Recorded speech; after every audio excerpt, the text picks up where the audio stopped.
Yo, what's up, guys? Thank you for coming back and watching another episode of Harmonious Hour. We're actually finally back here after like doing having a little bit of a hiatus. Oh my god, dude, yeah. You know, I haven't done one like a podcast / interview in a minute now, but huge shout out to our guest here, Mr. THC, for coming through. I appreciate you so much, man. Thank you, dude. Thank you for having me, man. I'm excited. We've been talking about this for a while, so. No, I know. I hit you up like a while ago about this, and I appreciate the fact that you like followed up and hit me up, and you were like, "Yo, dude, I'm trying to do that pod," and I was like, "What the fuck? No way, dude." I was like, I'm in LA now, bro. Like, I don't come in here too often, so I was like, yeah, I gotta make sure I tap in, you know. So we tapped in one time, but thank you for having me, bro. I'm excited, dude. man. No problem. Thank you for coming once again, man. But wait, so.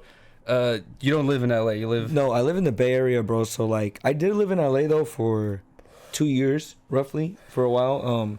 But then COVID hit, and I was actually like, nobody wanted to link up. Like, it was actually one of those situations where I was like, I don't know if it makes too much sense for me to be out here right now, you know? Yeah. And I feel like I was starting to get homesick, man. I was missing my family, my friends, and I was just like, maybe it's healthier if I just go back home for a while. And like, the plan was to come back here.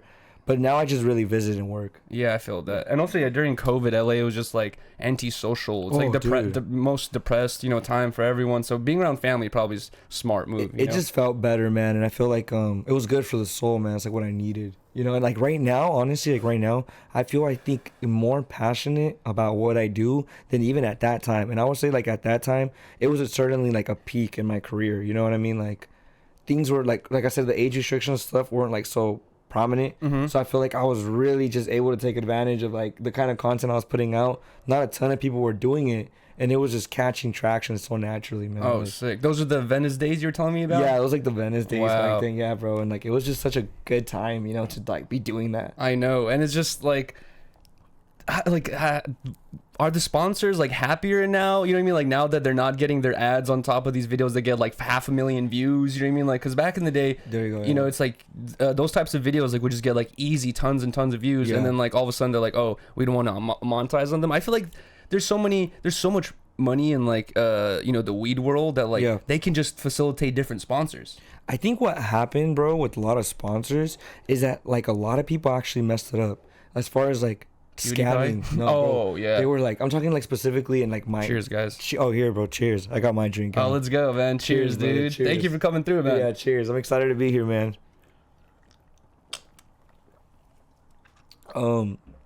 Yeah, so like specifically in my niche, a lot of like influencers were like scamming, bro.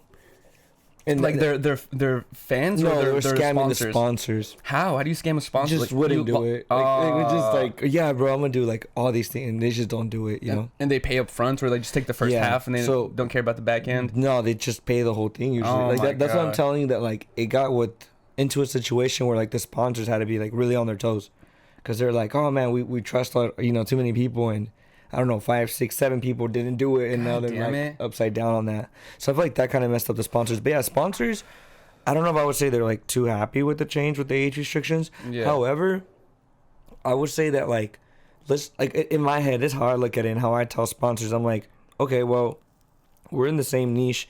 My content is very like dove into this niche. So like even if it gets like 30 or 50,000 views, that's 50,000 people that are probably genuinely really interested. Exactly. In this. And out of 50,000, like the return rate is what? At least 100 sales. Imagine, and if you have a nice item like with a good tag on it, like you're gonna make your money back. Yeah, exactly. It's bro, it's ridiculous. But hey, speaking of sponsors, have you ever got hit up to do like an affiliate code where like someone emails you, they're like, hey, I don't want to give you any money, I fuck with your brand, but here, I sell this product and I'll give you this code and you'll get like a commission? Dude, that has to be one of the most annoying things ever. I feel like that should be a bonus on top of your sponsor. Exactly. Like, here's your rate, and by the way, bro, just go ahead and throw this code on there. We're also gonna offer you, and it's like I don't trust the brands, because like I've gone like a bunch of different companies that I've never even fucking heard of, you know what I mean, like from China and shit, telling me like, oh, those are probably scams, but like there's other ones as well where they're like, oh, they just want to give me an affiliate code, and I'm like, how do I then I have to spend some time out of my week to go through your numbers to make sure you're not scamming me. Like it's like a whole thing where I'm like, I don't even want to do that. You know what I mean? Plus, what do they offer? They'll be like, we'll give you 15%.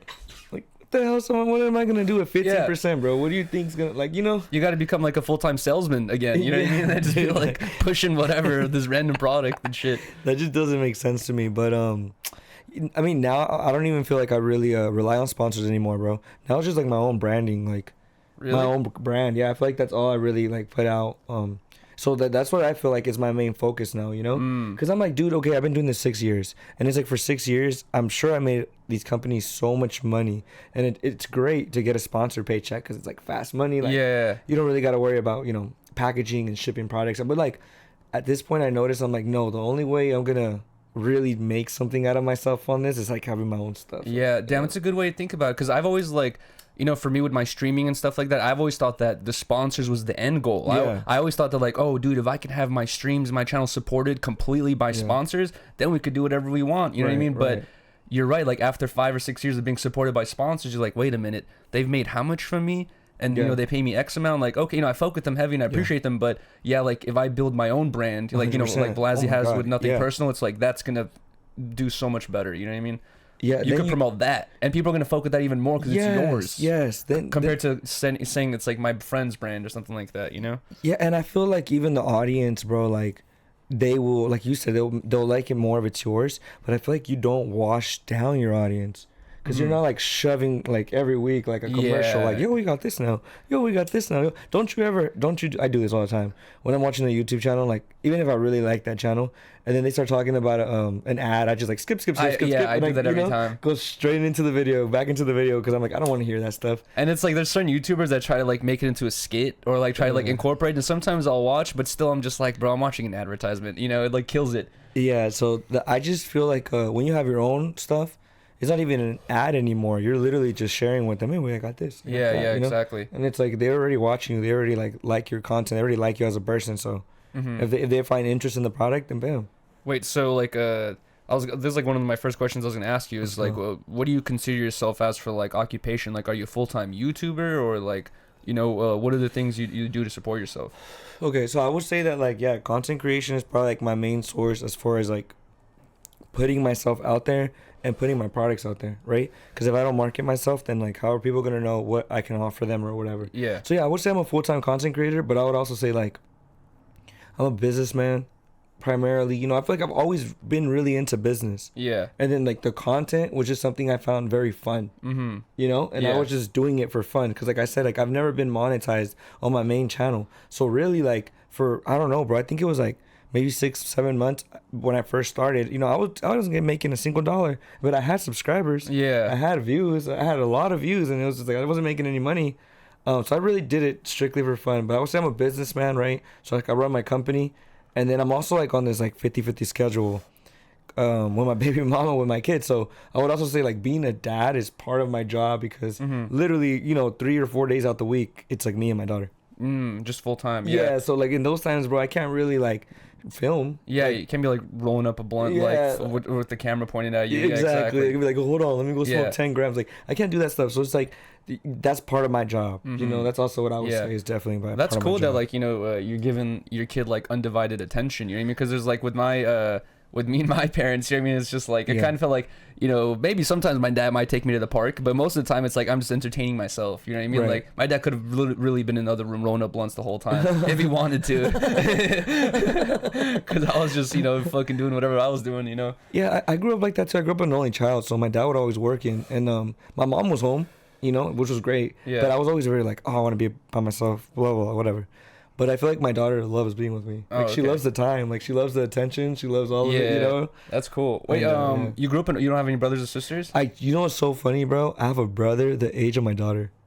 Whoa, oh, really? Yeah. Wow. So your mom or dad like got like a new kid? I don't know. Yeah, like so he's actually my stepfather, right? Okay. And then they just had a baby like once I was way older. Did they have you when they were super young? So my mom did. My mom had me when she was like 21. Okay. Yeah, so my mom had me at 21. All right. Oh no, she was like 19, I think, or something. And how old are you now? I'm 26, bro. How old are you? I'm 29. Oh, you're 29. Okay, yeah, I'm 26. Damn, that's interesting. Yeah. So now you have a little bro, dude. You gotta be a big bro all of a sudden. I'm a big bro and a dad, bro. It's like all I want. Yeah, that's funny. Imagine becoming a big bro at 26. Imagine you're a girl and your mom pregnant at the same time. Bro, that's stressful, dude. You guys smoke more weed. Yeah. Oh my god, that's so weird. Like when you think about it. That's funny, dude. What the hell? God damn, there was something I was gonna ask you. Oh wait, so being like a kind of like, you know, a lone kid in the beginning, were your parents like hella strict on you? Because that's what I've heard about, like, only child is like your parents have all their focus on you, so you can't really get away with anything. That's how I felt. Yeah, I was like, you guys have too much free time. Like, all you guys think about is me. But all you guys think about is me. Yeah, you guys have so much free time. That shit used to annoy me. That's funny. That's such a blessing though. Like, looking at it as an adult, you're like, oh wait, that's actually kind of cool. By the time I used to just be like, man, you guys are on my ass, bro. Like, what age did you start smoking? I was really young, bro. I was like early teen. Same here. Yeah, like I mean, all my teens. friends. But like, how did you get away with it if your parents were like so, you know, on top of it? I wouldn't say they were like on top of me in that sense, but they were on top of me as far as like they're just on my ass to make sure. Like, my dad is like a workaholic, so he'd be like, "You better go outside and like go help me pour this cement," and I'd be like, "What the fuck?" And that's how I felt like it was hard for me in that sense. Like, they were just on me like that, you know. But I mean, I was always like they trusted me a lot. So I could, you know, hey, I'm gonna go. They didn't think you were like an idiot, like, or anything like that. So I'm gonna go out. I'm gonna go with my friends. I'm gonna go whatever. And that was kind of like my little escape times, right? Like, yeah. And I feel like in the Bay Area, it's different in LA, because I grew up in LA, right? And it's like, my parents don't want me in the LA streets after the sun goes down, like, as a kid. You know what I mean? I had like a strict curfew to be home by 6 p.m. But in the Bay Area, it's so wide and expansive. You know what I mean? Like, it's like, at least we're in Antioch. I'm thinking about Antioch area, where it's just like farmland and shit. Like, kids out there getting cars by like 16, or driver's permits by 15 and a half. Like, I feel like, you know, it's more common out there to just like link up with the homies and drive somewhere or some shit. Yeah, even when we were really young, we could just walk to each other. Like, literally. It was that close? Yeah, it's not that. What area did you like grow up in? Wait, you grew up in the Bay? Yeah, I grew up in the Bay. The city's called Vallejo. Oh, okay. So Vallejo's not a very big city, you know? And like, that's you might, famous rappers from there, right? Mac Dre, E40. E40, okay. Yeah, SOB. SOBRB. Yeah. They're from out there. My girlfriend has a SOB shirt. For real? Yeah, she went to one of their concerts a long time ago. That's crazy. I've never been to an SOB concert. Oh, really? Yeah. No, R.I.P., right? They're not even a group anymore. The group's gone. Yeah. One of the dudes in jail. The other... one of them is still like a artist right now, right? I think Young T.O., I believe that's like the guy that kind of sings. I think he's still. Were you into their music? Yeah, I mean, when it hit, I was like, you know what it's like reminding me of, bro, is like NWA. Oh, really? Yeah, because they had the old school beat, like very simple, like tink, tink, tink. Like, it wasn't like a crazy hip hop beat, and they were just mad. Like, they were just like, they had like an aggressive like style, like flowing style, right? It was like an aggressive style, like kind of like makes you think they're gonna pull up on you, beat you up. You know what I mean? Like, it was just very mad. It reminded me of NWA, just like these young wild ass kids that are just like, yeah, we don't care. You know what I mean? Like, dude, I was just watching this like documentary about you're from Vallejo, so have you heard of the Gone Girl thing? What? So there was some girl in Vallejo, right, who like apparently got kidnapped. This is a true story? Yeah, it's a true story. Okay. She got like kidnapped, and then her kidnappers released her, and then she didn't want to do an interview with the cops, and then the cops in Vallejo were saying like, oh, she faked her own kidnapping. But then, yes. They end up being wrong about it, and like I literally just watched the whole documentary, and like kind of like it was a trip. The undertone of the documentary is how terrible the Vallejo police department is. They're saying like they're just terrible cops. Bro, at some point we didn't have police in our city. Like, zero. Shit. There was 0 cops hired in the city, so cops would come from other cities, but literally it was like lawless. Like, you could just get away with anything because there was nobody to show up. Like, they would have to call a cop from a whole another city, and that cop's at like 30 minutes away, thinking like, do I really want to go over there? Is this worth it? Yeah. For this or whatever, you know. Bro, that's crazy. They would call you back and be like, just do a police report. I forgot what area it was, but Riley took me to one of her like relatives like houses, and in the Bay, and she told me like this is one of those areas where she said like, yeah, the police response time here is like 20 minutes, 30 minutes. Like, it's basically like lawlessness. Yeah, like, what she was telling me, I was like, damn, what the fuck? That's how I feel a lot of the Bay. There's a lot of like very lawless. Really? Yeah. But it's also kind of so expansive, dude. Yeah. Like, LA is really expansive too, but like it feels compressed. At least like, you know, being in Hollywood or downtown LA feels pretty compressed. You know, cops are everywhere, but the Bay Area really, bro, is just like hella cul-de-sacs, hella fucking. You just get like everything, bro, within like 30 minutes. Like, within 30 minutes, you can go through like somewhat looking like country, and then you're like in the city, and then you're in the suburbs, and like it's a trip. The Bay's a trip. All right, so I want to get back to this because like I was asking you like if you're a full-time YouTuber, you're saying like you're like kind of like a businessman as well, but like what's your weekly schedule like when you don't have your daughter? Like, what are you doing in that week? So like right now is a perfect example. Like, I don't have my daughter. I haven't had her the last couple of days. This is my days off. So like I literally drove to LA, bro. I drove 6 hours, got here Wednesday, stopped in Bakersfield before I pulled up here, did a collab in Bakersfield, drove to LA at night, linked up with somebody else, did another collab, went to sleep, woke up, same thing, collab network film, and like I've been doing this for the past couple of days, bro. Just sleeping at like 2 a.m, kind of waking up whenever though. You know? I gotta be up early, so I just like kind of sleep in, and then probably by like 11, 12 noon, I'm like rolling out. I'm like, all right, back to collabs again. Fuck, and then that's just kind of like, I feel like what my schedule really consists of, bro. It's like a ton of collab networking and being on my phone. Yeah, just on your phone constantly. Yeah, replying sometimes to people? you gotta just airplane mode it. Are you like going through are you going through your DMs like from not just like business DMs, but are you going through all your DMs of like fans and people hitting you up with messages? I try my best. You know, like I always tell people like I don't have notifications on for social media, so I'm like, just text me, because like at IG I have to keep reminding myself to go to IG and like look into the DM, right?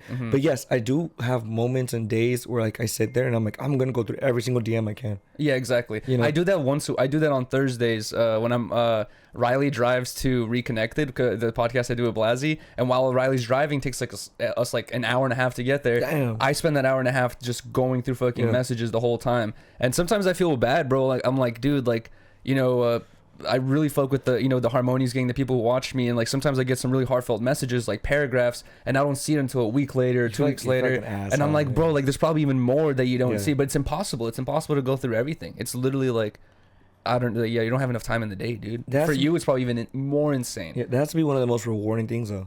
Like when you read a message and they're just like, "Yo, your content, man, and like saved my life. Like you know, you helped me, man, deal with like anxiety and depression." And I'm just like, damn. Like it's way deeper than what we see it, bro. No, facts. You know, and it's like sometimes I've seen other YouTubers say that, where like they'll say their audience has, you know, giving them heartfelt messages like that, like telling them they helped them with hard times or whatever it is. And you know, sometimes it kind of feels like it could be cliche or corny, but realistically, I think about for myself, right? Like when I'm like a little bit sad or like have a difficult part in my life, sometimes I'll literally just go on YouTube and distract myself with like 4 videos back to back about some dude building a coffee table or some random shit that I randomly discover. And by that dude creating that content, guess what? Like he kind of helped me out during that moment. You know what I mean? Like that's just like a couple hours. Imagine you're going through like a month of depression, and then this one content creator is the only person you watch where you're like, damn, makes me feel like you don't have to even think about your stress anymore, you know? Like you're so into it, you're so dove into it. Yeah, exactly. Yeah, no, that has to be one of the best feelings, bro. I did that a lot. I would feel bad, I'd watch a video, then like all it would take is like one smile, one laugh, and I'm like, you know what? I feel better already. I actually feel great. Like I was gonna ask you that too. Is what kind of content do you consume? Do you watch TV shows, YouTubers, no, zero streamers? TV. Zero TV. I don't believe in the TV. I kind of feel that. I don't really watch TV. But I do like. I mean, I can't lie. I'm not gonna say I don't like Netflix.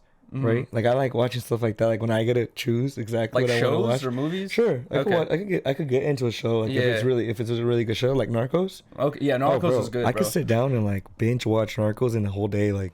Dude, I tried to show Narcos to my girlfriend when we first got together. I was telling her, it's so good, let's watch it, right? We watched the first episode, and I think like maybe 10 minutes into the first episode, there's like a really crazy grape scene. Oh, yeah. And she like started crying, and she's like, I can't watch this. And then we couldn't watch it. And I was just like, it was too hard for her to watch. She's like, it's gnarly, dude. She's like, I can't see that, you know? Yeah. Like, I think, what is it called? Ozark? Is that another one?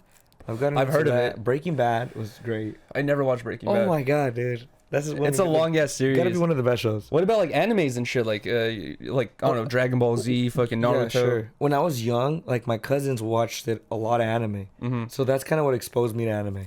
Really, you know. So yeah, my cousin likes to watch like a lot of like Naruto. That was like her favorite thing to watch. Obviously, like Dragon Ball Z and stuff. Like me and my dad actually, as kids, when I was a kid, he bought us 2 PSPs and we would play Dragon Ball Z against each other. Oh really? PSPs. Yeah. Damn, that's sick. That was so sick. That was dope. Were you like upset to hear the news recently? Yeah, dude. That was actually my dad. You know what's crazy? My dad told me before I saw it. Oh wow, because he's a fan. Because he's a huge Dragon Ball Z fan. Yeah, so then he tells me he's like, he works and he always listens to the radio. Dude, I saw some news today. I'm not sure if it's confirmed or not, but I saw some news today saying that he had a brain cancer that he wasn't talking about. Dang, that's crazy. It's kind of like the same thing that Virgil went through, where Virgil had cancer and he wasn't literally, he wasn't telling anyone about it, and then he just passed away one day. And I saw some post saying that potentially that's what happened with him too. Is like he had a brain cancer that he wasn't talking about. Yeah, bro, it's weird. It's weird. It's weird how it happens to like the people that are making so much change in the world. Bro, for real. You know what I mean? Like they go out in such crazy ways. I know. Kind of trips me out. That's sad, man. R.I.P. Damn, that shaped so many people's childhoods, bro. Because it's like, being unique everyone wants to be unique, right? Everyone wants to be one of one. Like, you know, this one thing happened to me that it's never happened to anyone else in the world. But that can be either a good thing or a bad thing. You know what I mean? There's like diseases that affect like 1 out of a million people. If you get that, are you lucky? You know what I mean? Like, you technically are unique. No one else has that shit. It's hard to get it, but it's crazy, you know? That's where, like, really health is really everything we got. Yeah, for real. Like, it sounds corny. Everybody says it, but it's so true, bro, because, like, you can have all the money in the world, but if you're sick, bed rest, or, like, whatever, like, you're not going to enjoy it. Yeah, exactly. You know? That shit's whack. And then also, I feel like being sick reminds you of that, but like I've spent a lot of time skateboarding, like when I was younger, like my whole life and shit, and an injury like a rolled ankle or like a broken bone or something like that, where you're like literally bedridden for a month or something, that will quickly make you so appreciative of just being able to walk around and like not use crutches or not use a wheelchair, and you're just like, fuck, bro, like the whole past month I had to use crutches. You know, imagine carrying a fucking water bottle while using crutches. You can't. Imagine using your phone while using crutches. You can't, like, it just like limits you in so many ways, and you start like realizing like, damn, I appreciate actually just being a healthy person. You know, like just walking around normally. Like those simple things, right? Yeah, like you exactly. appreciate all the simple things. Yeah, 100%. like it needs to be taken away for you to sometimes, you know, appreciate it. But do you watch any YouTubers or streamers? Okay, yeah, I was gonna say. So I feel like I watch a lot of I'm into like short format content. I'm not gonna lie, it's so bad because I used to They say it's brain numbing. Yeah, I used to really love long format, but I feel like now it's a lot of short format. I love watching cooking videos, bro. Really? Like, people try food. Oh, okay. Yeah, that's like I love watching. Like Catch and Cooks or nah? Oh, I love watching that too. Bro, Catch and Cooks are sick. I watch like random shit, bro. I'm watching like camping videos. I'm watching like cooking videos. Indian street food. Oh, dude, yeah. I watch people go out the country, bro. Like, I love to find new content. Yeah, I feel that. Same like, here, bro. I would never say I watch the same thing ever, bro. Like, I always dive into new content. Or sometimes, bro, I'm the same way, dude. I get like hyper obsessed with something, and like I'm just watching a ton of it. Like, it might be camera equipment. And for the next 2 days, bro, I'm watching like all the like versus like this versus this. Yes. And which one's better? You might not like, even buy that camera. You're just looking. Dude, but I'm watching every detail. Like, you know, I get so into the things, and that's how I feel like I go about content. But live streaming, bro, if it's like people I know, that's why I feel like I really like to watch it. But I love watching the clips from the streams. Oh, I know. Like, yeah, the clips what are really funny. drives me to be like, damn, I need to catch a stream, bro. You know, like streams, like the way I think about them, like for a long time I was doing like these like late night kick streams, and it's just like, when you smoke at night, you know, a lot of people be smoking at night by themselves. It's kind of cool just to like kind of enter like, you know, like maybe a Discord call or some sort of like watch a podcast, and, you know, joining a stream while you're smoking is kind of chill. Like I'll join like Eric Hahn's stream sometimes, like while I'm blowing up, while I'm doing something else. I'm just like, you know, gives you like a little chill zone to kick it at. You know what I mean? Right. Yeah, that's lit. I need to get more into it for sure. I feel like for me, the only reason I'm not into it is not because I don't enjoy watching them. It's because I'm really bad with schedules. Yeah, I always overcommit, and like it's hard for me to be like, oh, at 5 p.m. this streamer's gonna be on, and I know I got my schedule free to really watch it. You know? Yeah, I feel that. I do like to let them run edit videos. I like that shit. Do the what? Like let a live stream run on the side while I'm editing a video. Oh, yeah, really? Like, yeah, like one of my screens will have a live stream running, and like I'm just like, it doesn't distract you? No, not at all. It's so strange. What the fuck? And I would like be editing and still catch what the stream's saying, you know? I remember like back in the day when I used to edit a bunch, I would try to play music while I'm editing, and that shit would distract me. And I'll be like, I have to edit in silence because I need to hear like the words and all that shit, you know? Whatever, I'll grab the lighter in a second. But I was gonna ask you as well, like before YouTube and what you're doing now, have you had any other jobs, and like how many have you had? Okay, yeah, I had a ton of jobs, bro. My first job was McDonald's. Oh, really? Yeah. How long did you work there? I probably worked like 3-4 months. Okay. That's long. I was at McDonald's. I was doing like the drive-through orders and shit. I can tell you exactly how McDonald's drive-through order is. It's like, hi, welcome to McDonald's. What would you like? Would you like that large? Would you like a Coke with that? Anything else? Anything else? Okay, pull forward first window. Like that's like I did that all fucking day, bro. Did you hate it or did you like it? Like, how'd you feel about it? I hated it. It's probably like the worst, most degrading job you can get, bro. The management treats you like shit, bro. They treat you like shit. They treat you bad. They'll literally tell you like you're worthless. Really? Yeah, and they'll be like, we don't need you. Like you're like a nobody to us. Oh my god, like, bro. You know, it's crazy, bro. But that shit broke me down as a kid to where I was like, I never want a job because this is horrible, dude. You know? And like one thing I was talking to the chat the other day is like, I've done a bunch of different stream ideas, right? Like where people can donate for things to happen. I've done like a gulag stream in this room where I was locked in here for 48 hours. Oh and my God. People could donate for water to be thrown in my face and for me to get tased and like a bunch of crazy shit, right? And people are like, well, Yuriy, like you're fucking degrading yourself for money. Like, you know, I would never degrade myself for money. And then I would remind myself of like, dude, I remember working at Cold Stone, the ice cream place. Right. I probably felt the same way you did about McDonald's. Yeah. I hated it, bro. And going there, it's like I felt like I'd rather be skating right now. I'd rather be drawing. I'd rather be hanging out with my friends. I'd rather be hanging out with my family. There's so many things I'd rather be doing, and I'm there doing something I did not want to do for what?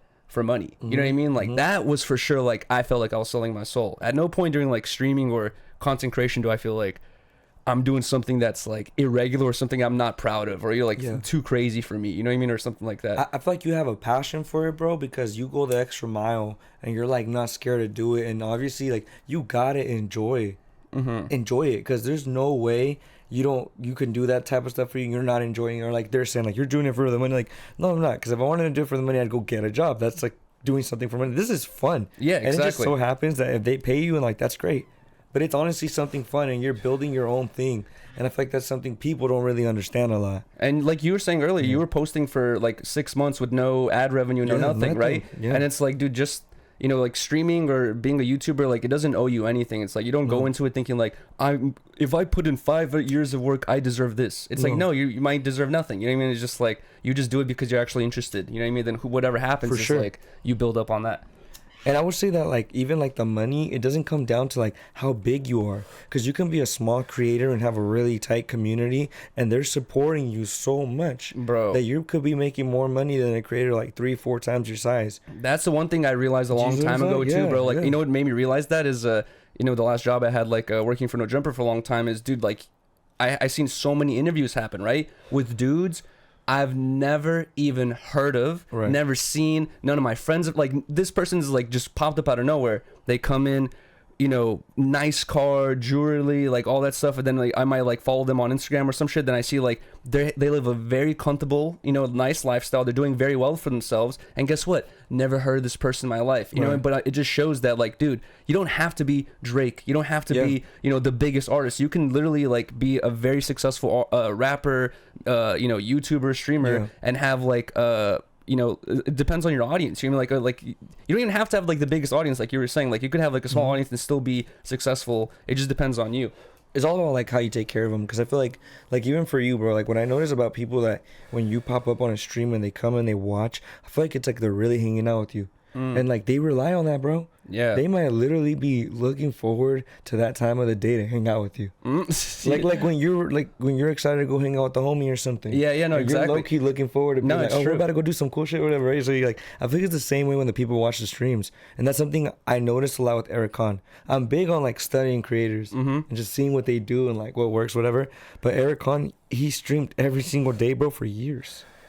I'm like, you're talking birthdays, you're talking Christmases, you're talking family events, you're talking like all these things happen, and he's like, I'm gonna stream every single day. Yeah, every day. So it's like, he has built his reputation with like these people that are like, I'm gonna pull up too. I know Eric's, I'm gonna pull up too. Exactly. Like, and before you know it, it's just this group of people that are always showing up for each other, you know? No, facts. And like that's the one thing where, you know, people always say how consistency is key, but like, like on streaming, I forget who said this, but like, if your audience knows that 100% every Monday at 3 p.m. you're going to go live, after a year of doing that, guess what? It's gonna grow. It's there's not gonna be the same amount of people. It's going to like grow eventually. You know what I mean? Like if you just stay with that consistency and shit like that.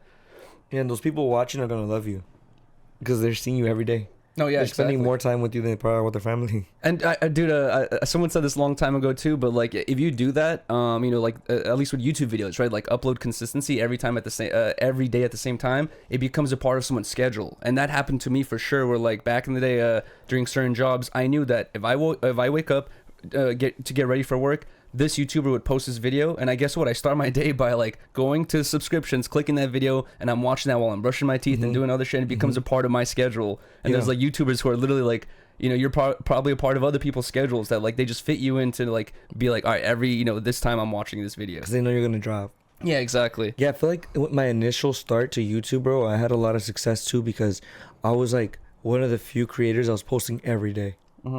every day, bro. I didn't have a job. I didn't do anything else. I told myself in the beginning, I was like, I am a YouTuber now. I would meet people like, hi, how are you doing? Well, what do you do? I'm a YouTuber. Yeah. And it's like, bro, I had like 20 subscribers. I'm telling everybody I'm a YouTuber. I was literally like, here, pull your phone out, subscribe to me. Really? And I remember, bro, like my name wouldn't even come up, and I'd be like, let me text you the link, send the link, bro. And like I would get them and like send it to your Google account, because it's hard to find a new YouTube channel. Yeah, so I'm like, you got it first, you can't find it. So I'm like, subscribe, and like I feel like that type of consistency and just being persistent, bro, like it just paid off. Bro, that's crazy, dude. Wait, I was gonna ask you that too. Is like I looked at your very first upload on your Mr. THC channel. Is that your very first upload ever? Yes. That video has like 850K views. Yeah, that's crazy. How, like, did you have an audience before? No, dude. Like I just literally was like, I don't know, like I was watching content creators that were smoking weed at the time, and me and my homies were already smoking, bro. Like literally everybody around me was a stoner, bro. We would all come hang out at the house. I had a house already, so we'd all come to my crib and we would just get faded, bro. And I was like, I'm gonna vlog this, and I told like my homie, like, bring a pound, bro. I'm like, you know, I invited everybody I knew that I thought was funny, that I thought would just add to it, and it was such a good video, bro. It was just a really good video. Like I look back and I watch it and like I crack up and I'm like, we're so. How did it do in the first month of uploading? So I remember it like started taking off like instantly, basically, and like I got scared and I was like, I don't want to upload anything else because what if I mess it up? Like I thought that by uploading another video, you get like anxiety of like throw that off or something. I had never uploaded to YouTube. I had no idea what I was doing, bro. Yeah. But at that point, maybe like 2 months into it, somebody was like, bro, your video blew up. Like, why haven't you dropped, you know, like 30 You didn't upload 2 months after that? Bro. Yeah, he's like, why didn't you upload like a bunch more? And I was like, yeah, you're right. I should. And like from there, I just started like uploading as much as possible. And the things didn't pop off instantly from there. But literally, bro, it was like within like 2 or 3 weeks, I'd get like 1 viral video. And then another 2 weeks later, I'd get like 2 viral videos. And it was just like starting to escalate to the point where like all the videos started going viral. Wow, bro. And that was like a big blow up for me. You know? What other like weed YouTubers were around at that time when you just started? A lot of the people right now, like Eric Khan, you know, for sure. I believe he was, Yola, Dope as Yola. Yeah, Yola's been around for a long time. He was doing that. Yeah, he's been doing it actually way before I ever touched the camera. I remember like following Dope as Yola on Instagram like 2013 or 2014, like a long time ago. He's going through so many Instagrams though. Yeah, I think he's almost like 10 years above me. Bro. So yeah, he's the OG, bro. Like, dude. At the end of the day, like nobody has done it like him as far as like in our community with like how many times he got deleted, how many times he got messed with, and he just bounced back. No, facts. Remember like, you know. Custom Grow 420? I do. I met him. Yeah. Oh, really? Does he still upload and stuff like that? I don't know. You know what's crazy, bro? The first time I met him, I'm like trying to be cool with him. I don't know him, bro, but I'm trying to be cool with him, and we're like at this like pop up, and I'm like, bro, we should collab, and he was like, why? That's all he said. I didn't really know what to say. That, you know? I was like, damn, that's a good ass question. I didn't think of that. Why? You know? He just looked at me and was like, why? You know? What up, YouTube? That was so funny, intros. Yeah, I know. That show's hilarious, dude. Dude, that's an epic intro. No one does epic intros anymore, bro. No, that was such a crazy. That's like almost like on some fulcrum shit. No, facts. Yeah, no, exactly. Like, having that thing. King, like it's just this moment where like everybody just sits there and just waits because that's just their thing, bro. And you gotta let them do it. Bro, his fucking habanero dab challenge videos, I love those, bro. Those are so funny, dude. Yeah, he has some crazy challenges. Yeah. Like, things that I'm like, I would never do that, bro. Yeah, exactly. Claps to you, bro. I forgot who it was. He had like a homie that would always be in his videos too, and like he would put his homie through it, dude. Like he would be giving the habanero dab challenges to his homie and shit. Habanero dabs. Can you imagine how faded they would have come up with that and to be like, bro, let's do that shit. You know what I tried to do a long time ago? Like it was like one of my first also YouTube videos from a long time ago is I tried to do the 10 dab 10 hot wing challenge, where I got this like super like million Scoville unit hot sauce and I made a bunch of wings out of it, and then the plan was to, you gotta eat a wing, take a dab, eat a wing, dude, take a dab. Why would you do that to yourself? Bro, that shit was so terrible. I think I made it through like 2 or 3, and then I honestly swear, like at one point I was sitting there and I was like, I think I'm gonna have to call an ambulance, because I was feeling so lightheaded from the heat of the spiciness was so hot, bro. Was the spiciness not like going up to like your nose and stuff at this point, since you're dabbing and like, oh, this is just coming? Dude, it was no, like really quickly I had made the mistake of like touching my eye. Oh my god. So like within like the first like wing or two, I was already like suffering, like closing an eye, like taking dabs, eating more. I was like suffering the whole time, and at a certain point I was like, feeling so lightheaded from the spiciness. I was like, dude, I think I'm gonna have to call an ambulance. And I was like, all right, I'm done. I was like, I'm not doing this challenge anymore. Yeah, see, I went down a phase of thinking I was gonna do the challenges, and I realized like I wasn't built for the challenges, because like I did the 1 gram dab, and I just remember doing it and like feeling absolutely disgusting and just being like, I'm gonna go to sleep. Like, this is it. It like damn near ruined my day, bro. That shit will ruin your day. Yeah, it ruined my day. And that's when I was like, I don't know. This isn't the reason I do what I do. Like, I don't want to, like, I'm talking about like with consuming stuff, right? Because I'm like, I enjoy this. And I'm like, I feel like this is making me not enjoy it. Dude, when I did that gulag stream in here a while ago, I had it set to 100. If someone donated $100, I have to do a gram dab. Oh, no, dude. Someone donated $100 for me to do the gram dab. No. I had just like finished it. And then they donated another 100, and I had to do 2 gram dabs. And at that point, I was like, no more gram dabs. I was like, I'm done, bro. Dude, that is, you see, props to you, bro. Props to you, bro. But that's one of those moments where I'm like, I wouldn't do it again. Because like I had to go through it to realize this is too much. I was like, bro, gram dab is like, it's gonna ruin your day. It's like not even worth the money, because your day's ruined, bro. Like, I feel like you're like reevaluating life. Like, you start questioning yourself about the things you're doing, bro. Like the decisions you're making. You know, for real. Like, Yeah, I want to ask you. You are like a YouTuber, but like I was watching, one of your pods, and you were saying that you really don't, smoke too much, like a crazy amount. But like, how much do you like, smoke on a filming day? Okay, on a filming day is like a completely separate situation. Yeah, because that means I don't have my kid. I don't have like, I feel like those days I don't have responsibility. So you go crazy. Her mom takes care of her, and I'm just like, I enjoy myself. Yeah. I enjoy myself, but I do feel like I don't abuse it. Yeah, like, I was abusing it at some point. Like, you think at some point, 100%. Like, you're smoking way too much. Like, just way gram too much. dabs or like something like that. No, it wasn't even gram dabs, bro. I've always been into like rolling up. It's always been my thing. Yeah. Like, I've never been huge into concentrates, but like I was just spending so much time doing it. Where like I was eating like shit. I wasn't like working out. I feel like it was adding more stress to my body than taking it away. And then when I like cut it down, I worked out. I like ate clean for a couple days, and I was just like, then using it, then I felt like appreciative of it. Yeah, exactly. And I felt like if it was good, like it was helping me, I like, feel that. That's why I feel like, then I've been talking about this. Actually, this is a big topic that I feel like I keep trying to share everywhere I go now. And I'm happy you brought this up, right? Because obviously, like, with my content and what we do, and like just I think society in general, like people see us, what we do, and they try to keep up with it, or they try to mimic it. But I feel like, especially with this plant and stuff, like people need to find their middle ground, bruh. Some people just need one hit. Yeah. Some people just need half a hit. Some people just need whatever. But not everybody needs to sit through a sash if that's not for them. Exactly. Dude, like literally my girlfriend, one joint, she can make that last her, one joint, 4 days. Yeah. Because she's literally is what you're saying. She will light it, go, and then that's it. And then she's done. And that's her like smoking schedule. And like me on the other hand, like I'm a chimney, you know what I mean? But like it's like we have 2 different smoking type of things. Like she smokes so much less than me. And that's why I think everybody out there just needs to find what works for them, because at the end of the day, that's all this is about in my eyes. Like, use this to improve your life. No, facts. And also, like, dude, like in that same topic, like I feel like that's where the risk of being a stoner, making that a part of your personality, can be also like getting risky. Because I remember back in the day, once I was like super deep into, I got into the glass world, like early 2013 2014, into like glass artists and dabbing. I can see you taking like huge rips. Right? Yeah, like I was going to weed events. I was and that was like my whole thing. And like you were saying, dude, like on a normal day, like I would literally me and my homie would go get some pancakes, like like some like literally eating some super sugary, really delicious food, but like something really bad it's horrible for you. We would eat that stuff,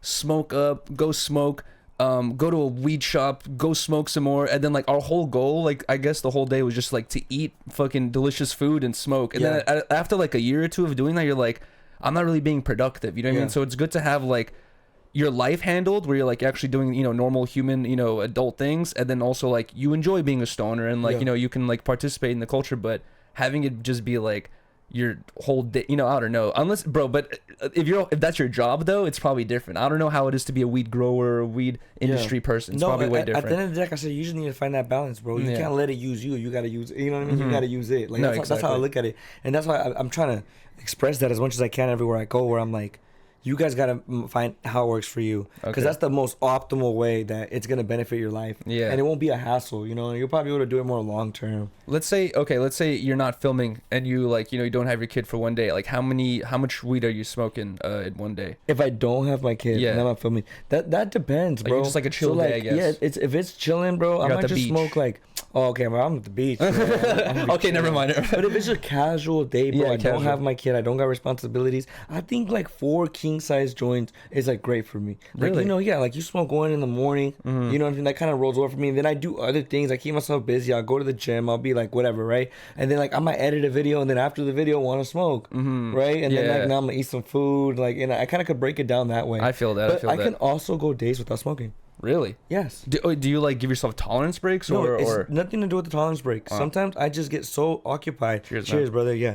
Sometimes I just get so occupied and stuff. Like, that's good. Like, it's not. That shows it's like not your priority. It's like literally a side thing. You know I just love what I do. Yeah. Like I love it, and I still love the plant. You know, but I feel like it doesn't have to like run my life, I guess. And at some point it did, though, for sure. I mean, for years, it did. Yeah. You know.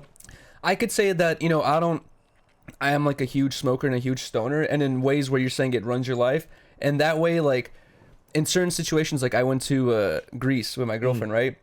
And I was trying to find weed out there. Is it super illegal out there? It's super illegal out there, but I was trying to find weed out there, right? And like it's I could have spent my time enjoying myself, you know, going to the beach, whatever, but I really did probably spend like an hour or two like looking for some weed and shit. And then, you know, what's funny is we found something on like Reddit. And it was like, yo, hit up this dude if you're in this part of Greece. He got you, right? We hit him up, and then he's like, all right. He's like, you know, he sent us a menu, and I'm like, oh, cool. Like, you know, I don't recognize these things. So I'm like, let me get this one right here. He's like, all right, I only accept Bitcoin. I'm like, all right. I sent him $130 in Bitcoin, and then he's like, all right, I'll be there in 2 hours. And then just never came. And I got like scammed for $130, and then like at that point, you know, in situations like that, it's like that was me being extra. It's like I did not need to smoke so bad that I hit up a random dude off Reddit, you know, and sent him Bitcoin. You know, it's like that's like the most American thing you could have done, bro. I've been buying weed and stuff my whole life, and I knew it was suspicious to send someone money before they give you the product. I already knew it was bad, so. Dude, that's so American. That's so funny, dude. God damn it, dude. My took Reddit, dude. Whoever wrote that post, we should get a commission on that now, because they lucky did it. It worked. Wow. It fucking worked, bro. Yo, I was watching one of your interviews, and you said you used to be a car salesman? Yeah. How long did you do that for? I think I did it for like 2 months. Oh, okay, not even that long. I was very short period with jobs, bro. Oh, okay. I had like a very short tolerance. Like I'd be like, yeah, man, the manager like looked at me funny today. Like that was like after McDonald's, I just learned to like value myself, you know. But I was like, no. You could just say no. Yeah. I could say no and I can walk away. Yeah, exactly. But the dude, no, look, all right, I'm gonna tell you a crazy ass story at the dealer, bro. So the dealer was ran by these guys from Florida because they brought them down here to like save the dealership, because like the dealership was like going out of business or something. But this is like a big ass dealership. I'm not gonna say the brand of the dealer, but it's very, you know, well-known cars. Okay. And long story short, bro, these dudes would just fucking do blow all day, and they would steal our money from the sales of the cars, and they wouldn't pay us. Like they would literally that's a car salesman stereotype. Okay, is the car salesman do blow? Us. But they would do that to us. They would steal our cars. Like, so at the end of the month, bro, there'd be a whole line of us waiting outside the manager's office to be like, yo, dude, I'm missing this and this and that. And like they were just like, oh no, you never did that. Wow. And they would just be like dude, tweaking off blow, bro, like tweaking off blow. And I just remember like I got into an argument with one of them. I just grabbed him by the shirt and like kind of scuffled him up a little bit, you know. I was just like, I was a little frustrated, and I grabbed him by the shirt and I was like, listen, you know, and like, and he was like, oh, Luis, I'm sorry, Luis. Like he had that fucking Florida accent, bro. Oh like, my god, like, bro. And then yeah, dude. So that was a crazy experience. That was like, dude, bro, that's literally like a stereotype for like car dealerships and cars. Like it's in movies and shit that the car salesmen are like, you know, going to the office, doing a line of coke and going and like, you know, talking to a customer immediately after. Bro, the manager was drunk one day, came in, got the brand new car and like backed it into another car. Bruh. And like this is why they were stealing our money, bro. They were doing such dumb shit. I feel like they were trying to use our money to pay for things, you know. So Did you actually sell any cars? I sold a lot of cars, bro. And I was getting like minimum wage. Wow. Wait, how do you okay, so I've talked about car salesmen before because I had a really negative experience before, right? Oh, yeah. How do you feel about? We'll get your ass. How do you think it's like a shiesty Oh my job? god, dude! I've had people call like 6 different family members to be like, "Can I get $600? Can I get $600?" Just for them to like get into like this horrible payment that's gonna charge them like super high interest. Bro, how do Dude, you sleep at night, dude? Okay, that was the reason I left too. My soul didn't feel right, bro. Like people would call me, bro, be like, "Yo, Luis, like." I'm looking at the sheet, like there's like an extra like $3,000 charge. Like, what is this? And I like there was no excuse for it. It was just a bullshit upcharge. Oh my god! That it didn't give you anything, but it looked like it was a package on the car.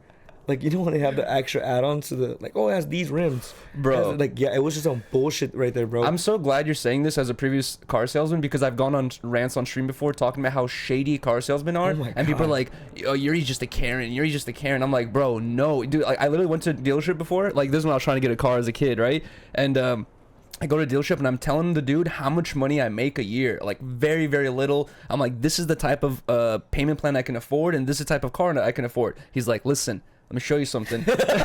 Bro, takes me to like some super fancy pantsy like Infinity like race car. He's like hop in, drives me around the block, like driving all fast and shit. He's like, check out, seats got cooling. We can get, you know, fucking air conditioner for you, heater for me. Like, he just like it's showing off the things about it, right? And then at the end of it, I'm like, all right, cool car, bro. I'm like, how much does it cost though? It's like way out of my budget. And I'm telling him, like, bro, like I told you how much I can afford. I can't afford this. And he's like, listen, he's like, you're always gonna fucking be like this if you like keep you know acting like this. Basically, he was telling me, he's like, bro, if you want to glow up in life and be better in life, you got to spend more money and you'll figure a way out how to pay it. And I was just like, that's terrible advice, dude. I was like, what the fuck? I was like smart enough to be like, dude, you're telling me to sign up for something I can't afford. Oh my and you're telling me like, dude. oh, you'll figure it out. Dude, that sounds like my manager. I swear, like if we couldn't close a deal, he'd be like, nobody walks out of here until I talk to them. So we couldn't close a deal. We'd have to like run outside and be like, oh and my he'd walk God. in there, bro. He'd close that shit. Bro. He would make them call everybody, bro. They would be borrowing loans left and fucking right. In He'd be front like, of you. Yeah, he'd be like, call your credit card company right now. Ask them for a raise. We're going to put this much down from your credit card. Like, it was crazy, bro. They had a million ways to get you to sign up to buy that car. But you know how much money, bro, the manager was making? How much? Keep in mind, he was stealing money. So maybe it wasn't supposed to be this much. But he was making like $80,000 a month. Bro. Yeah. And that's probably your dude. money too, that from your car sales. But like, I would say that roughly, even if he was stealing $30K, he's probably still, you know, they probably still make like $50K a month. Bro. That's a crazy gig, bro. That's a crazy ass amount of money to make for a job. But you like I said, you have to be able to sleep at night and know that Yeah. like you're just bro. They're just about money, but that's the crazy gig, Dude, bro. a Like, car that's crazy ass gig. a car payment can fuck up your life, bro. Mm-hmm. Like that shit can make you depressed. That shit can ruin opportunity. Like that shit can do a bunch of stuff to you. Yeah. So it's like it's crazy, man. Your shit gets repoed, your credit's ruined. Like, you know what I mean? What happens if you sell a car to someone and then they can't It's the best thing. afford the plans and it gets repoed? Best thing that can really? happen to us, yeah. Because you get the car back? We'll go buy the car at the auction Oh my god. for like a fraction of the cost, and then we'll resell that car.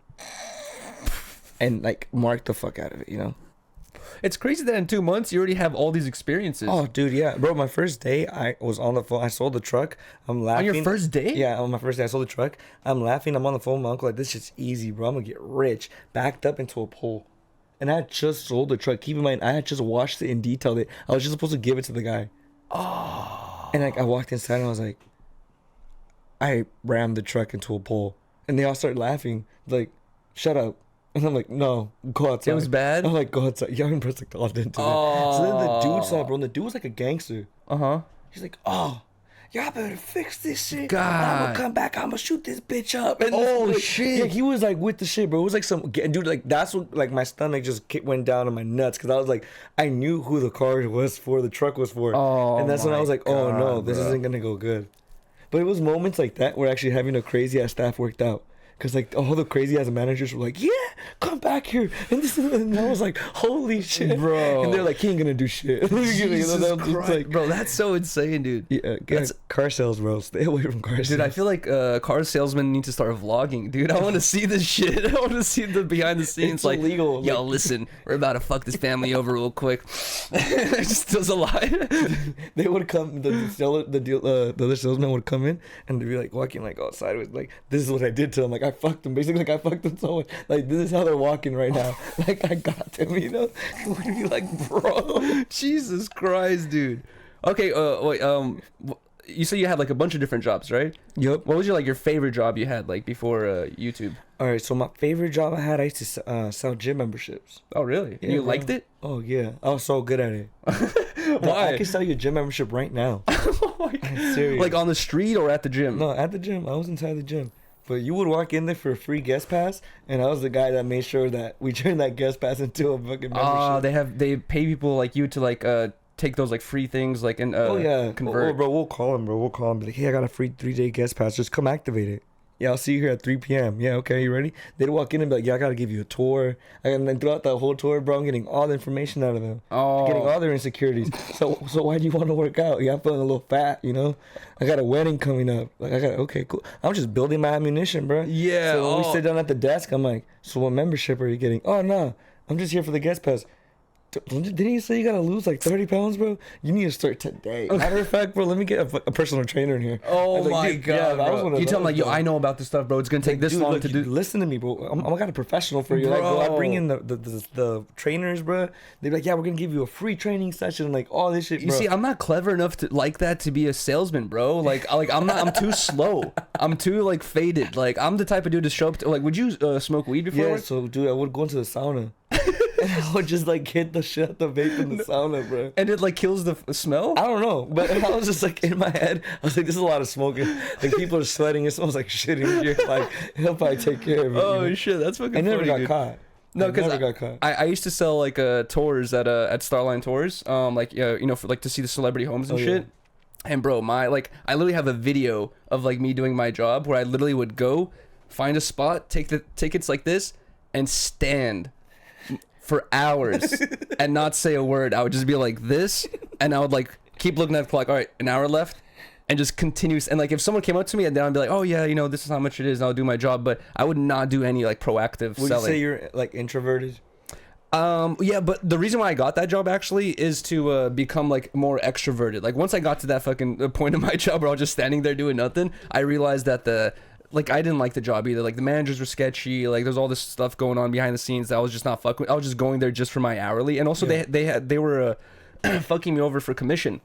I had before that I had already like called them out because like I went through the numbers myself, and I was like, wait, there's like $300-400 missing in my paycheck, and I went to them to the office. I was like, hey guys, like I think you underpaid me. They're like, nope. They're like, we never underpay. Like we're good. I'm like, no, I have the numbers right here. They're like, all right, dude. Like they're like, if you really want to prove yourself wrong, like let's do it then. I'm like, they're really trying to make me feel like an idiot. And I'm like, look, and I show them all the numbers. Like, oh, you're right. And then they write me a check for the missing money. I'm like, bro, like how many times have you guys done that to me? Yeah, and imagine how many people just fall for it. And like yeah, you know what I mean. And it's like it kind of took me like an hour or two to go through all the numbers and do the calculations myself. Like not a lot of people would probably even want to do that. You people know what are I mean? Scared. Yeah, exactly. Oh yeah, people won't stand up for themselves, bro. I feel like, that. oh no, like I'm not gonna go against my manager. Yeah, I feel that. Because that's what you did. You went head and be like, nah, look. Yeah, no, yeah, exactly. He was trying to make me feel like an idiot. Yeah, like when I was like telling him like I have the numbers here, and he's like, bro, he's like, we can do it, but he's like, you're just gonna get proven like wrong, basically. I'm like, bro, all right, let's do this. And then I was right. I was like, what the fuck, dude? But that was the one thing I hated the most about jobs with managers. What? Managers. Oh yeah, I hated having somebody to come tell me what to do. Bro, you know what's the worst is like when you work for a job for like a long time, and then they bring in like a new dude, and then becomes the manager out of nowhere. Dude, and you're just like, wait, like now I have to answer this guy that's like the newbie? I'm like, then it happened to me, but I can imagine, bro. I just hate managers, bro. You never had like a chill manager? Yeah, but I always like thought they were like deep down just like ass. Like they always felt like they owned me, you know what I mean? Yeah, they have to. Yeah, they're like their job is human management. You know what I mean? They have to. Their job is to humiliate you, bro. Like, oh my god! Is god! To make you know, like you are my. Like, you know, humiliate. I tell you to come at 6 p.m. You better be here. I don't care if your grandma died. Like I expect you here, you know. Yo, I was gonna ask. You're like heavily covered in tattoos, bro. Like a bunch. Man, your I'm still working on it. When did you start? Like, were you always into tattoos and shit? Yep. I wish I was like 15. I told my parents, I was like, I'm gonna get like a whole bodysuit of tattoos. What did they say? They're like, yeah, okay, you know, like whatever, you're crazy. You want a bodysuit? Yeah, probably. Like back? Honestly, it hurts so bad. But like, I want to do my full back. I want to do my full chest, this full arm, and I already started this leg, so I would probably do like this whole leg. But that's probably gas. But I mean, it's like that's like 80% of my butt body, cheeks? bro. Not the cheeks. Not the cheeks. Not the cheeks. Bro, but I wouldn't do my leg for You're sure. doing like just all black, like no colored shit? I have either? one color right here, bro. I'm brown. So it's like you can't see it or something like that? Yeah. Basically, bro, it's not gonna pop. I only have one tattoo, bro. Say what being on your lips. See what it says? What does it say? I'm kind of blind.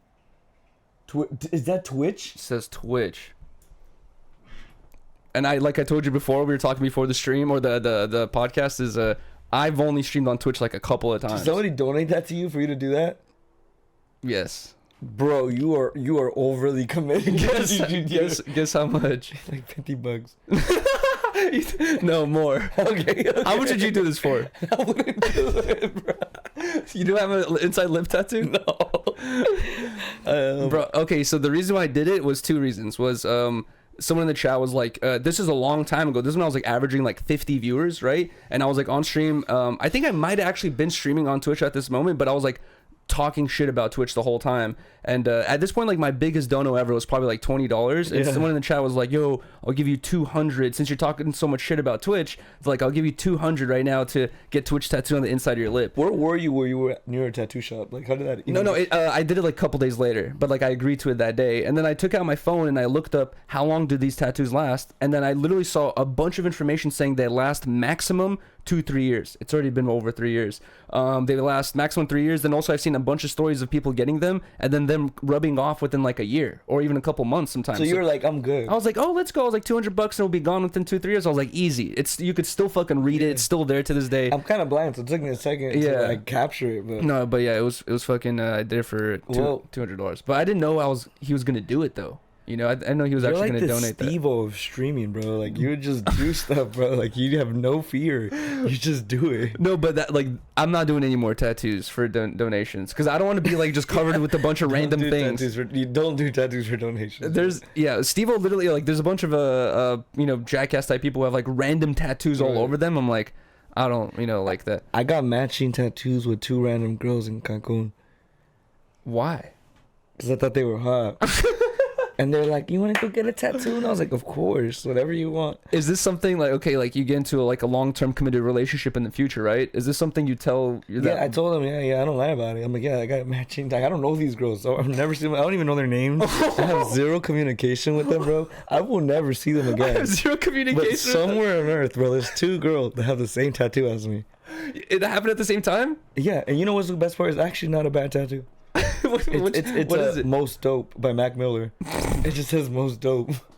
Bro. I got it like right here. That's funny as hell. It's kind of crooked though. Like I feel like that would throw my girl off, bro. You think so? If I told her like I got a matching tattoo with 2 random girls, I don't even know who they are. I mean, I wasn't in a relationship when I got it. You know, that was like before. Like, no, yeah, exactly. It's like you made me like this. That's like, funny. Wait, so when did you start getting tattoos? I was 15. You got it at 15? At 15, no. At 15, I got my chest. I got like a last name on my chest. So typical. You hided it or like? You got home like no shirt and was like, I got a tattoo. And they were like, my parents were just laying there on the bed looking at me, and like they just said nothing. They looked at each other. They looked at me and just like, this has to be a joke, and like it's fake. And I'm like, all right, we'll see if it's still here in a couple of days. Oh my god! And that was it. They didn't even talk to me about it. That's it. They were just like, this guy. Wait, do you have any regret though? Like that you're like, fuck, man, I should have got this. I woke it. The Most Dope one's crooked. Probably. It sounds like it was a drunken night. I wasn't even that drunk. I got drunk after I got the tattoo. Dude, you know what's crazy? I went into the beach with a fresh tattoo. Oh my god! And like my whole leg, bro, was like swollen. And then my cousin that's a tattoo artist was like, they might amputate your leg. And I was like, oh. Nah, bro. Dude, dumb, hella dumb. Have you ever like broken a bone or anything like that? No, thank God. Yeah. Knock on wood. Yeah, knock on wood. But you ever rolled an ankle? You never had like I skated though. I was gonna say, did you ever skateboard? I feel like I got a bad back. From like, I got a bad back for sure. Your back's fucked up? I've been in like I've been in a car accident like twice. Oh shit. So like that wasn't the best. And then like I fell a lot when I was skating. Yeah, yeah. And there was a lot of like falling. Like I feel that. This, you know? Wait, so you deal with back pain like to this day? I feel like it's a lot better now. You know, I went Really? to like the chiropractor for like a couple of years and stuff, so it's a lot better. Mm-hmm. But like what I do notice is that if I'm not stretching and working out and like doing the good things, it catches up to me. No, facts. Yeah, you have to like keep those like muscles like strong. Yeah. You know what I mean? I forgot what skateboarder it is, but like there was like some skateboarder saying that like he said like you have to kind of, I think it was Ryan Sheckler. He said he has to go to the gym because he's older now, and he has to work out his joints because he's like now that he's older, he's like, bro, like your joint has to be able to be strong enough to stay in place, like when you fall, when you put your arm out, when you like fall on your back, like if you have no muscles like holding your fucking bones together, like it just like, yeah, who knows what could happen. But like he's like, if you still skates? Yeah, bro. Actually, big news. Psycho. He just dropped. He's been skating for Etnies since the age of 7, right? So he's been on Etnies for like 25 years or like super long time now, over 20 years. He dropped their contract and he re-signed to, what's his name? Mark Rober. I forgot the name of the brand. It's like this one actor who has like a Immusible. Fuck. I don't know. God damn it. It's like an actor who has like a clothing brand. Okay. And he signed to them. But the clothing brand is corny, bro. It's I forgot what it was called, what it's called, but it's super corny. But they had to have paid Ryan Sheckler a ton of money, bro, to drop Etnies after 20 years, dude. Right. That's insanity. All right, dude. Wait, hold on. Let me ask you like one more question. We've already been doing this like over an hour. Yeah, bro. It's about to be 6. Oh yeah, I was gonna ask you last one right here. Do you ever like feel any negative side effects from smoking, like chest pain, or you're just like, okay, the blinkers, fuck, bro, I should take a break? The blinkers are horrible for you. I was getting like shortness of breath. Oh really? Like I would be talking to you like this. I'm like I literally have to take a quick break and like breathe. And you noticed that? Oh, dude, it was straight off the blinkers because it was an era where I just started doing them, and just kept doing them, and then it happened, and then I stopped doing the blinkers, kept everything else up, and I'm fine. Interesting. But the blinkers were messing up for sure. I noticed you and Fulcrum both started recently saying like, don't do blinkers no more, because you guys kind of both known for doing blinkers and shit. Dude, when I met Fulcrum, bro, he was like on the blinkers, dog. I was like, dude, why do you do like that every shit? hit? Like, yeah, he'd be like, blinker. I'm like, oh my god, bro. He'd be like recording, so like, blinker shower. Let's take a blinker shower, and I'd be like, dude, that's so bad for you. Yeah, dude. But you live and you learn. Yeah, I wonder why. Like I think it's because you just like pause. I think it's because you're just sucking on such a narrow pathway for a long time. It's stress. It's like it's gonna stress your lungs out. You know. Right. Pause. Right. All right. No, I feel like what it is like you hit it so much, it gets so hot, and you start getting into the metals. Oh yes, for sure. And then like now you're consuming probably like not good product. Because metals do off gas, you know what I mean, like 100%, and like that shit glows. It's like glowing in there. So if you're hitting it back to back, imagine like you were ruining your lungs. Oh yeah. I hit like 20 blinkers one time back to back. You did? Yeah. Oh my fucking God. I was trying to finish an entire pod in one sitting, and I was like blinker, thinking that was gonna be the fastest way. Yeah. No, dude, that was horrible. I finished the entire pod in one. It took me 4 hours, I think. 4 or 5 hours. Yeah. How long did it take you? Like 2 and something. But I was like non-stop, like, like just like killing myself, bro. I was so committed to it. I wanted to see like, speaking of challenges from earlier, I wanted to see if I could like accomplish it within an hour. Finish it. You could do it. You think so? You could do it. Okay. Yeah, you could do it. Just gotta keep sucking. I don't think you can inhale each hit though. Like I don't think it's possible. By inhale, like I'm talking like like you know what I mean? Like you gotta and just like keep. Jolly Roger says like that's the only way he like takes dabs and shit. He says the dabs okay, but I'm talking about if you're trying to finish an entire pod in an hour, you got exactly. 1 hour to kill this. You gotta just keep puffing at it, dude. Bro, yo, once again, dude, I appreciate you so much, man, for coming through. Thank you, dude. Shout out to Mr. THC. Yeah. We usually do this live, but we're pre-filming this because this is on a Saturday, but this, will be coming out. Cheers, bro. On Wednesday. Let's go. Appreciate cheers, dude. You, man. Cheers. Thank you, man. Cheers. Shout out to you guys, man. I appreciate you guys for sure. Shout out to you, bro. You got a lit spot. I appreciate you, man. Thank you, man. If you guys fuck with this, if you guys can, drop a like, drop a comment, drop a sub. Check out Mr. THC on YouTube, on Instagram as well. Mr. THC, right? Mr. THC 707 on Instagram. 707. It's probably that handle's probably very hard to get. Yeah, I'm trying to get it though. But yeah, thank you to everybody watching, man. I appreciate you guys, and thank you to the homie for having me. You know what I'm saying? Had a great time, man. Thank you, man. Yeah. All right, peace, guys.